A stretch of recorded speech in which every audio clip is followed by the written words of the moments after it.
Pessoal, esse daqui é o quinto vídeo sobre gráficos e aqui vamos falar sobre interpolação linear. Esse caso aqui vai ser usando a igualdade entre triângulos, tá certo?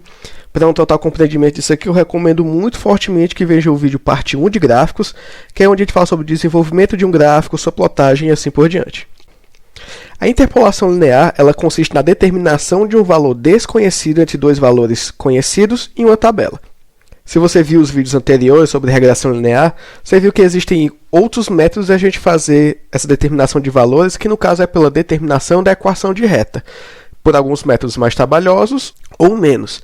A interpolação linear ela é um método mais simples para a gente poder fazer esse tipo de determinação. E podemos utilizar a trigonometria para encontrar um valor considerando uma tendência linear entre os pontos da tabela.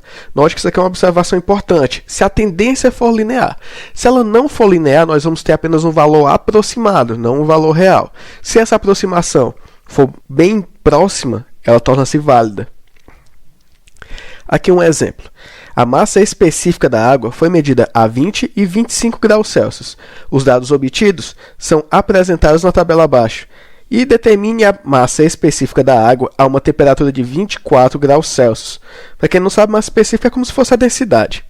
Então, olha só, a uma temperatura de 20 graus Celsius, a massa específica foi de 0,998234 gramas por centímetro cúbico. A uma temperatura de 25 graus Celsius, essa massa específica foi de 0,997075. Quando a gente olha para 24 graus Celsius, ainda não sabemos esse valor. E aí a gente pode basicamente montar um sistema aqui de igualdade de triângulos para poder determinar justamente o valor que nós queremos. Então, nós vamos escolher a temperatura como eixo x, porque é a variável que controlamos, e escolheremos a massa específica como eixo y, porque ela é a resposta daquilo que estamos analisando. Analise esse gráfico. Eu peguei esses dados aí do Manual de Engenharia Química de Perry e Kilton. E aí você vai ver o seguinte. Quando a gente olha apenas para esses dois pontos, né, nós vamos ter aí o ponto A e o ponto B, que é exatamente o que foi medido, nós temos uma relação linear, uma tendência. De fato, esses dados correspondem a essa curvatura que temos aí em cima.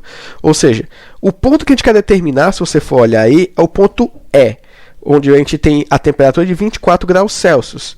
Então, o valor que nós vamos encontrar aqui, ele vai ser um valor aproximado, porque a tendência aqui não é linear. Mas como nós temos aqui uma tendência de proximidade bem grande, nós podemos fazer essa interpolação.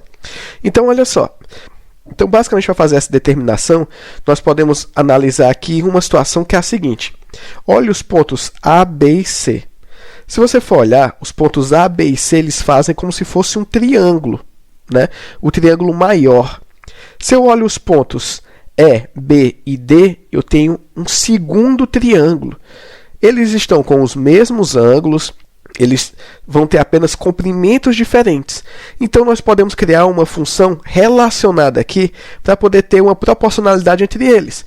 E podemos dizer que o segmento de reta que vai de A até C, dividido pelo segmento de reta que vai de B até C, é igual ao segmento de reta que vai de E até D e o segmento de reta que vai de B até D. Veja que eu estou tornando uma proporcionalidade entre alturas e comprimentos. Se eu analiso esses dois triângulos, eu digo que eles têm essa função proporcional, eu posso fazer essa equação que nós temos aí.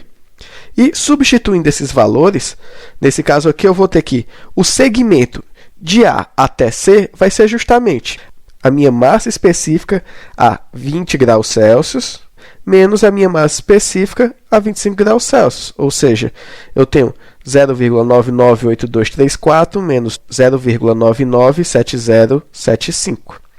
Se eu olho os meus segmentos horizontais, eu tenho que esse segmento de B até C vai ser justamente de 25 até 20 graus Celsius.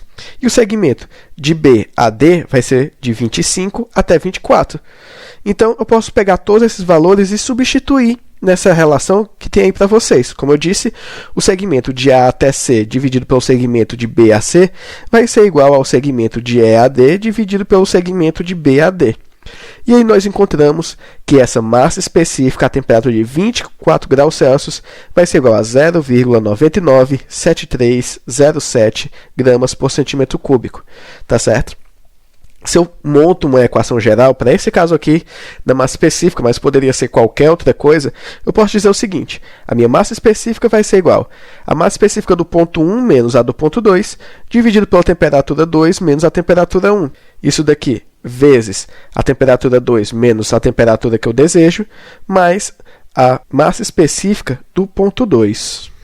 Bom, pessoal, por hoje é isso. Qualquer dúvida ou pergunta, vocês podem deixar aí nos comentários, tá bom? E até o próximo vídeo.